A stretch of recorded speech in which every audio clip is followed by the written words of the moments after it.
Monday evening. Last 1 week continuous cold, cough, heavy fever.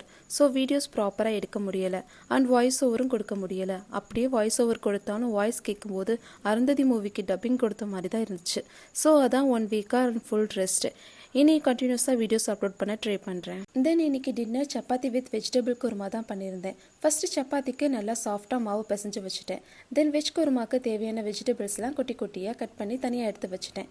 இப்போ குருமாக்கு ஒரு ஜாரில் துருவின தேங்காய், ஏலம், பட்டை, 2 கிராம்பு, 1 ஸ்பூன் சோம்பு, 1 ஸ்பூன் கசகசா எல்லாத்தையும் சாஃப்டாக அரைச்சி தனியாக எடுத்து வச்சிடணும்.